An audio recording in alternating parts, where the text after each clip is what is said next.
भगवान कृष्ण को ही इतना विशेष क्यों मानते हैं? कहते हैं भगवान कृष्ण जो है ब्रह्मा जी के एक दिन में सिर्फ एक बार ही अवतार धारण करते हैं। और ब्रह्मा जी का एक दिन, केवल दिन की बात हो रही, रात की बात नहीं हो रही है। एक दिन कितना लंबा होता है पता है? इसमें बाकायदा गणना दी गई है। ये होता है लगभग 8 अरब 60 हजार करोड़ साल। इतने वर्ष लगते हैं। हाँ, ये इतना एक ब्रह्मा जी का एक दिन होता है और उतना ही ब्रह्मा जी का एक रात्रि होती है, जिसमें 8 अरब और 60 करोड़ वर्ष बीत जाते हैं। और उस अंतराल में भगवान कृष्ण एक बार ही अवतार लेते हैं, धरती पर प्रकट होते हैं। वो की बात है।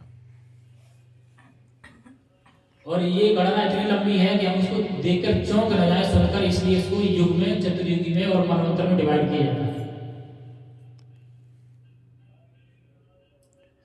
और हमें भगवत गीता क्यों पढ़नी चाहिए? उसका कारण नॉर्मल चीज एक ये है कि अगर हम मोबाइल या कोई भी इलेक्ट्रॉनिक उपकरण लेके आते हैं तो उसके साथ में एक यूजर मैनुअल आता है। अगर हमारे पास कोई जानने वाला नहीं है और अगर हम उस इलेक्ट्रॉनिक उपकरण को चलाना चाहते हैं तो उस यूजर मैनुअल के माध्यम से ही हम उसको ऑपरेट कर सकते हैं, उसको चला सकते हैं। सही बात है।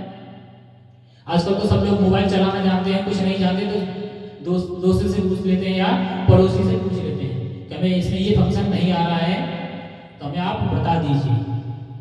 अगर ऐसा ना हो तो हम क्या करते हैं, एक यूजर मैनुअल होता है, उसमें जाते हैं, उसमें सीखते हैं हमें कैसे इसको ऑपरेट करना है, कैसे चलाना है। ऐसे ही हम भौतिक जीवन में मनुष्य आए हैं, हमें जीवन जीने का तरीका, कैसे हमें धार्मिक आचरण करना चाहिए, कैसे हमें आपस में व्यवहार करना चाहिए, किस प्रकार से कर्म करना चाहिए, ये सारी बातें जो हैं उसका यूजर मैनुअल क्या है? भगवत गीता है। तो हम अपने जीवन में क्या करें, क्या ना करें और किस प्रकार से करें, ये सब जानकारी भगवत गीता के माध्यम से हमें प्राप्त हो सकती है। तो हमारे जीवन का जो यूजर मैनुअल है वो क्या है? भगवत गीता है। इसके बाद दूसरा कारण, धार्मिक कारण क्या है?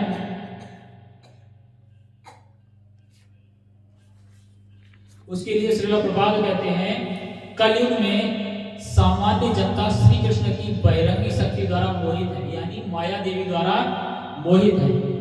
और वो इसी संसार को सब कुछ जानते हैं कि जो कुछ है वो यही है, ये शरीर मिला है, इस शरीर के माध्यम से भोग कर लो, अच्छी अच्छी चीजें खा लो और क्या नाम है, नए नए कपड़े पहन लो, आदि आदि। ये सारी चीजें ही हम अपने जीवन का लक्ष्य मानते हैं।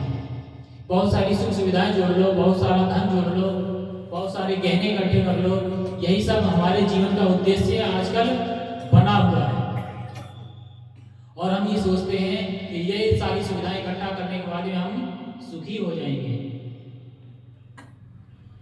नॉर्मल यही धारणा है। माता पिता कहते हैं पढ़े लिख लो, अच्छी नौकरी लग जाएगी, जीवन सुधर जाएगा, सुखी हो जाएंगे। अगर ऐसा है तो हमसे ज्यादा सुख सुविधाएं यूरोप, यूएसए आदि देशों में बहुत ज्यादा सुख सुविधाएं हैं, फिर वो लोग क्यों इधर आ रहे हैं? वो भारत की तरफ क्यों आकर्षित होते हैं? कुछ तो उन्होंने ऐसा देखा है जो यहां पर है और उनके जीवन में उस चीज की कमी है।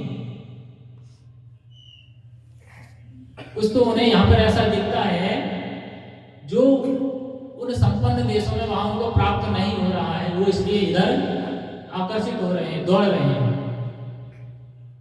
और हम क्या हैं? हम उन लोगों को फॉलो करते हैं जो उन्हें ये नहीं पता है कि 2 नंबर जाने के बाद में हमें धोना भी पड़ता है। और नहाना भी चाहिए।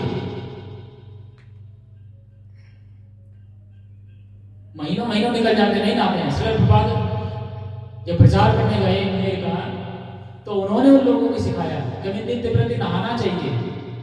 नहीं नहाते तो हमारे शरीर में गंदगी जमा होती है जो रोगों का कारण होती है। वो लोग नहीं नहाते थे, ऐसे ही पड़े रहते थे। बाथरूम नहीं होता था घर में। और उनके घर में टॉयलेट और बाथरूम नहीं होता था। नहाने के लिए और टॉयलेट के लिए सार्वजनिक स्थल पर जाते हैं। आज भी काफी काफी जगह से व्यवस्था अभी भी बनी हुई है। हमारे यहाँ इंडिया में क्या है, जब हम सफर में होते हैं तब जो सार्वजनिक सुलभ शौचालय होता है उसका प्रयोग करते हैं और वहाँ उनके लिए वही परमानेंट वहीं जाते हैं। कृष्णा मंदिर है जो देन हाग में है, वो बाथरूम था पहले। आज वो मंदिर है, हाँ पब्लिक वाला, प्रभुपाद के समय का। प्रभुपाद के समय में देन हाग में एक टेम्पल है, वहाँ पे क्या था, वही सुलभ शौचालय था। उस जगह को उन्होंने एक्वायर किया और उसको मंदिर बनाया। वहाँ आज नित्य प्रति भगवान की सेवा होती है, कीर्तन होता है, भगवान को भोग लगता है और भगवान के जो भक्त हैं वो प्रसाद करते हैं।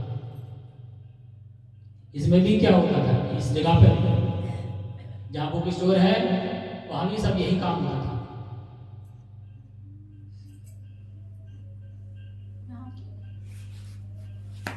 हम लोग जब आए थे तो यहाँ पे बहुत सारी ऐसी अनुचित चीजें हम लोग पाए, उनको निकाल के बाहर करना पड़ा, जिनको हम छूना भी पसंद नहीं करते हैं। हॉस्पिटल नहीं, जो हम लोग नॉर्मल जाते हैं कि दवाई पीने जा रहे हैं, ज्यादातर बोलते हैं दवाई पीने जा रहे हैं, वही दवाई की बोतलें यहाँ भरी पड़ी थी। अरे और भी काम होते थे, हमें पता है, इसके अलावा भी और भी काम होते थे, क्योंकि ज्यादा इससे ज्यादा नहीं बोल सकते, नहीं बोलना चाहिए, अनुचित है। जुआ भी खेलते थे और भी जो मतलब जो कलयुग में जो 4 नियम बताए वो सारे नियम का उल्लंघन होता था। तो ये सब काम होते थे। तो यहाँ प्रभु की कृपा हुई, प्रभुपाद की इच्छा से यहाँ भी भगवान का नाम का जप होता है, कीर्तन होता है, सारी चीजें होती हैं।